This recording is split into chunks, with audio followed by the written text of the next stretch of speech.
Bhim Bharat interface for money.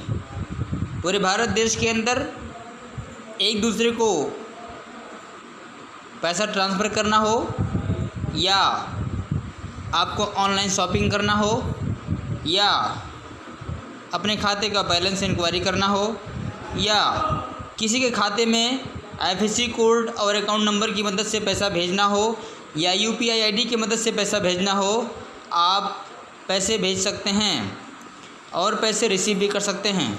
Bharat interface for money पूरे देश के अंदर एक सरकारी और ट्रस्टेड एप्लीकेशन है जिसकी मदद सारे पेमेंट एप्लीकेशंस करते हैं।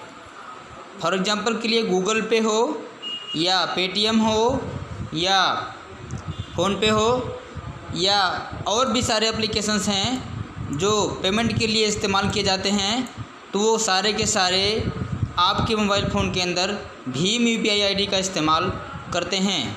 चलिए शुरू करते हैं। भीम के बारे में जानते हैं, कैसे खुलता है, किन किन चीज़ों की ज़रूरत पड़ती है और क्या क्या हमें चाहिए। तो यहाँ पे हम इसको ओपन करते हैं। तुरंत ही एक पासकोड यहाँ पे मांगेगा आपसे, आपको एंटर करने के लिए ध्यान रखिएगा पासकोड गलत नहीं होना चाहिए। पासकोड यहाँ पे 1, एक बार भी गलत हो गया तो ये काफ़ी लंबे समय के लिए आपको एक्सटेंड कर सकता है, इसलिए पासकोड कभी गलत नहीं डालना चाहिए। जैसे ही आप पासकोड डालते हो आप इसमें एंटर कर जाते हो और इस प्रकार का इंटरफेस आपको दिखाई पड़ता है। ये इंटरफेस आप भीम UPI का होम पेज है। इसमें आपकी प्रोफाइल दिखती है, यहाँ पे ट्रांजैक्शंस दिखते हैं। अब देखिए आप, ये फेवरेट बार है, यहाँ पे जितने लोगों को पैसा आप ट्रांसफ़र कर चुके हैं उनके लिस्ट यहाँ पे होते हैं। हम इतने लोगों को पैसा ट्रांसफ़र कर चुके हैं तो उनकी लिस्ट यहाँ पे दिखाई रही है। फेवरेट में मैंने उनको फेवरेट बना दिया। अब यहाँ पे दिखा हुआ है पे बिल रिक्वेस्ट मनी, किसी से पैसा मांगने के लिए आपको इस पर क्लिक करना होगा। पैसे किसी को डोनेट करने हैं तो पैसे यहाँ से देने होंगे या गिफ्ट भी दे सकते हो, IBO निकाल सकते हो, साथ में यहाँ पे किसी को भी पैसे सेंड कर सकते हो या आप स्कैन पे करो या पैसे सेंड करो, दोनों तरीक़ों से पैसे सेंड करने का ऑप्शन है यहाँ पे। अब आपको जाना है सेंड मनी पे। जैसे सेंड मनी पे क्लिक करेंगे तो यहाँ पे इतने सारे लोगों को मैं पैसा सेंड कर चुका हूँ, तो यहाँ पे लिस्ट आ गई है फेवरेट्स की। और उसके बाद में कॉन्टैक्ट्स की मदद से भी पैसे भेज सकते हो। ऐसा व्यक्ति जो भीम एप्लीकेशन चला रहा होगा, उसके पास UPI ID बनी होगी, तो उनका नंबर यहाँ पे डालेंगे तो उनकी यहाँ से आ जाएगी। जैसे मैं इनको चेक करता हूँ कि इनकी ID बनी है कि नहीं या इनके मोबाइल फ़ोन में भीम एप्लीकेशन इंस्टॉल है या नहीं, इसको चेक करते हैं। तो उस पर मैं क्लिक करूँगा तो बोला बेनिफिशियरी UPI ID इनकरेक्ट, ये सही नहीं है। अब मैं चेक करता हूँ उनका जिनका भीम UPI ID बना हुआ है। देखिए यहाँ पे धनीराम कश्यप लिखा हुआ है, इस पर मैं क्लिक करता हूँ तो देखिए यहाँ पे आ गया send money to mister Dhaniram Kashyap 7897331083 अब यहाँ पे आ गया है। मैं इनको पैसे सेंड कर देता हूँ। देखिए मैं यहाँ पे 1 रुपया सेंड करता हूँ, ये देखिए।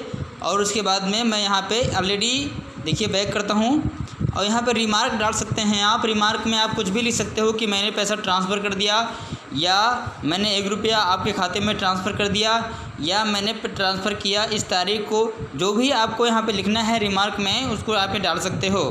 फ़िलहाल के लिए मैं यहाँ पे कुछ नहीं करूँगा और उसके बाद में यहाँ पे मैं कंफर्म करूँगा। जैसे ही कंफर्म करूँगा वैसे ही एक दूसरा इंटरफेस आएगा, लिखा है कन्फर्म टू पे। आप इनको पे करना, मतलब कि है you will be guided to UPI pin page upon entering the UPI pin amount will be debited from your account. जैसे ही आप इसको सेंड करेंगे वैसे ही आपसे एक पिन मांगेगा और उस पिन को आप इंटर करेंगे तो ये पैसा डेबिटेड हो जाएगा, यानी कि कट जाएगा। अब मैं क्लिक करता हूँ, देखिए ये दूसरे पेज पे हमको लिख गया, यहाँ पे मेरा UPI पिन मांगा जा रहा है। मैं UPI पिन यहाँ पे इंटर कर देता हूँ और देखिए ये 4 डिजिट का होता है। जैसे मैं ओके करूँगा उस प्रकार से ये देखिए एंटर हो गया और यहाँ से पैसे सेंड हो गए हैं, मनी ट्रांसफ़र हो गया। मैसेज आ गया मेरे में, Bharat interface for money now 1 rupees send from your HDFC account. ठीक है, इससे पैसे ट्रांसफ़र हो गए। देखिए फिर से मैसेज आ गया मेरे में, 1 रुपीज़ डेबिटेड फ्रॉम अकाउंट, इतना से पैसे काट लिए गए और यहाँ पे पैसे भेज दिए गए। तो ये है मैसेज बॉक्स में आप जाएंगे तो वहाँ पे सारी जानकारियाँ आपको मिल जाएंगी। देखिए मैसेज बॉक्स ये है, और मैसेज बॉक्स में आपको दिखा देता हूँ, पैसे अभी कट गए मेरे और इस अकाउंट में ट्रांसफ़र हो गए। देखिए ये HDFC से मेरे पास अभी एक तुरंत मैसेज आया है और इसमें ओपन करता हूँ मैं। देखिए लिखा हुआ है 1 रुपीज़ डेबिटेड फ्रॉम अकाउंट, जिसके लास्ट में 6772 है ऑन 19/5/20 यानी कि 19 मई 2020 को मेरे साथ ट्रांसफ़र किया है और इस UPI ID पे और पैसा चला गया। अगर कोई दिक्कत होती है तो इस पर आप कॉल कर सकते हैं या इस पर रिपोर्ट कर सकते हैं। तो ये मैसेज आ गया है। फिर से मैं अपने UPI ID पे जाता हूँ, यहाँ पे भीम पे, यहाँ पे जाऊँगा। जैसे मैं यहाँ पहुँचूँगा तुरंत पासकोड लग जाता है। आप गलती से भी अगर उसको कट कर देंगे या कहीं मैं मतलब कि उसको बंद कर देंगे तो वो पासकोड दोबारा से उसमें एंटर हो जाएगा। दोबारा उसको पासकोड लगा करके आपको एंटर मारना होगा। तो ये देखिए पासकोड में एंटर करता हूँ। देखिए ये फिर से खुल गया है और अब मैं यहाँ पे डिटेल देख सकता हूँ यहाँ से। तो डिटेल यहाँ पे देखिए आ गया है ट्रांजैक्शन ID, ठीक है। उसके बाद में कस्टमर नेम यहाँ पे लिखा हुआ है, इसमें डेट लिखा हुआ है, इसमें टाइम लिखा हुआ है। रिमार्क में कोई रिमार्क में डाला नहीं था इसलिए यहाँ पे नो रिमार्क लिखा हुआ है। डेबिट अकाउंट जिससे पैसे कटे हैं उस अकाउंट का पीछे का 4 डिजिट दिखाई दे रहा है। रेज कंसर्न, यहाँ से हम बैंक को कॉल कर सकते हैं। सपोज मान लेते सक्सेस लिखा हुआ है, यहाँ पे फेल लिख जाता या पेंडिंग लिख जाता तो मैं यहाँ से बैंक को कॉल कर सकता था। यहाँ से रेज द कंसर्न, यहाँ से हम कंप्लेन भी कर सकते थे या इस मोबाइल पे हम इस नंबर पे हम टोल फ्री नंबर बात कर सकते हैं अगर मेरा पेमेंट फंस जाता है तो। योर ट्रांजैक्शन वाज सक्सेसफुल, आपका ट्रांजैक्शन सक्सेसफुल था एंड मनी वाज डिक्रेडिट, आपके मनी उनके बेनिफिशियरी के अकाउंट में क्रेडिट टू बेनिफिशियरी अकाउंट में भेज दी गई है। In case of any further concern, अगर कोई दिक्कत आपको हो रही है you can register your complaint at, आप कंप्लेन कर सकते हो https://bhimupi.org.in और गेट टच, इस पर क्लिक करके अपना यहाँ पे कंप्लेन रेज कर दीजिए और फिर आपका पेमेंट फंसा होगा तो दोबारा वापस आ जाएगा। तो ये रहे ट्रांजैक्शन के बारे में कुछ जानकारियाँ। अब मैं बैक जाता हूँ और उसके बाद में ये पैसे हैं, मैं होम पेज पे फिर से जाता हूँ। अब यहाँ पे क्लिक करिए, इसमें पेमेंट रिमाइंडर का एक ऑप्शन था, वो मैं बाद में बताऊँगा आपको। तो ये हो गया आपको पैसे भेजना। अच्छा पैसे भेजे तो मैंने देखे आपने पैसा, मैंने पैसा UPI ID की मदद से भेजा, कॉन्टैक्ट की मदद से भेजा। अगर मैं अकाउंट नंबर और IFSC की कोड की मदद से भेजूँ, क्योंकि ज़रूरी नहीं है कि हर व्यक्ति के पास क्या हो, मतलब भीम एक बड़ा फ़ोन हो और वो मोबाइल फ़ोन चला रहा हो, लेकिन हाँ खाता होता है। तो अगर खाता होता है तो उसका पासबुक लीजिए, उसके अकाउंट नंबर और IFSC कोड की मदद से पैसे ट्रांसफ़र कर सकते हैं। अब यहाँ पे इतने सारे बैंक हैं जो कि आपको दिखाई पड़ रहे हैं। यहाँ पे सारे लगभग सारे बैंक, बड़े बैंक यहाँ पे शामिल होते हैं। देखिए दोबारा ये कट हो गया है। अब मैं दोबारा इसको ओपन कर लेता हूँ यहाँ से जा करके।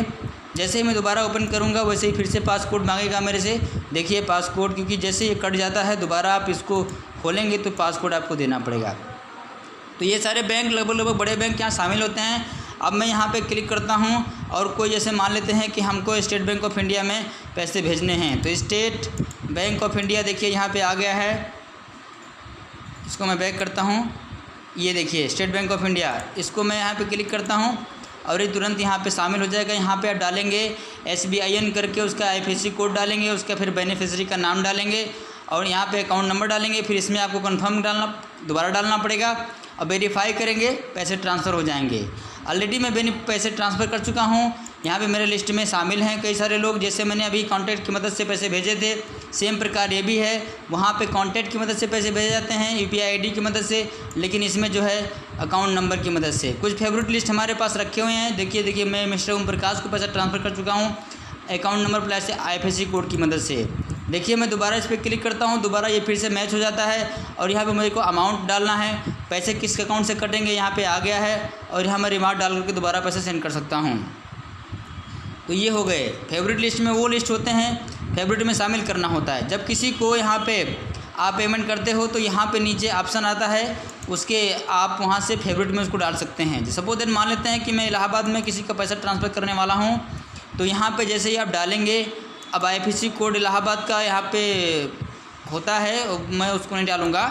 तो फिलहाल के लिए मैं जो क्लिक कर चुका हूँ उसको मैं दिखा रहा हूँ आपको कि देखिए यहाँ पे फेवरेट में इतने सारे लोग हैं। मैं किसी को पैसे ट्रांसफ़र, ये पैसा मैंने UPI ID की मदद से भेजा है, ये भी UPI ID की मदद से भेजा, ये भी UPI ID की मदद से, इसमें लिखा हुआ है। अगर आपको अपने आप को भेजना है पैसे तो यहाँ पे क्लिक करिए और उसके बाद में यहाँ पे अकाउंट सेलेक्ट कर लीजिए। देखिए मेरे पास 3 अकाउंट है, HDFC का है, यूनियन बैंक ऑफ इंडिया का है, बैंक ऑफ इंडिया का है। तो मैं HDFC अकाउंट में डिफ़ॉल्ट चुना हुआ है और मैं अब किसी यहाँ पैसे डालूँगा और उसके बाद में यहाँ पे इसमें नहीं डेबिट होगा पैसे, इस अकाउंट से इसमें चला जाएगा। टू अकाउंट मतलब ये HDFC का है और फ्रॉम अकाउंट ये बैंक ऑफ इंडिया का है, तो बैंक ऑफ इंडिया से पैसे HDFC में चले जाएंगे। अब जितने पैसे मैं यहाँ पे 1 रुपये ट्रांसफ़र कर देता हूँ, देखिए 1 रुपये ट्रांसफ़र हो जाएगा। आप 100 डालेंगे 100 भी हो जाएगा। अब मैं यहाँ लिख देता हूँ ट्रांसफ़र लिख दिया मैंने और देखिए ये मैं ट्रांसफ़र कर रहा हूँ। सेंड पे क्लिक करूँगा और मुझसे फिर से ये UPI ID मांगेगा मुझसे, तो ये मतलब कि पिन मांगेगा, तो मैं डाल देता हूँ। अब देखिए ओके कर दिया मैंने और देखिए पैसा दोबारा सेंड हो गया। अभी प्रोसेस में है, अभी पैसा अभी सेंड हो जाएगा। देखिए पैसा ट्रांसफ़र हो गया है, मेरे एक अकाउंट से दूसरे अकाउंट में पैसा ट्रांसफ़र हो गया। तो आप सेल्फ को भी पेमेंट कर सकते हैं। डिटेल्स ये देखिए, ऐड टू पेमेंट रिमाइंडर आप दे सकते हैं कि आप दोबारा पेमेंट आप उसे कब करेंगे। ठीक है, यहाँ पे आप ये डेट डाल सकते हैं। ये जो बात है ये मैं आपको बाद में बताऊँगा और उसके बाद में इसको मैं फिर से इसको डिसमिस कर देता हूँ। और यहाँ से आपने देखा कि पैसे मैंने ट्रांसफ़र किए। एक तो आपने देखा कि मैं फेवरेट लिस्ट से देखा, कॉन्टैक्ट की मदद से और IFSC कोड की मदद से पैसे भेजे। मैंने सेल को भी पैसे भेजे। तो ये पैसा भेजने का तरीका होता है। आप स्कैन करके भी पैसा भेज सकते हैं। अगली बात अगले वीडियो में करेंगे। तो देखिए ऑलरेडी ये 11 मिनट का वीडियो हो चुका है, तो यहाँ मैं इसको स्टॉप कर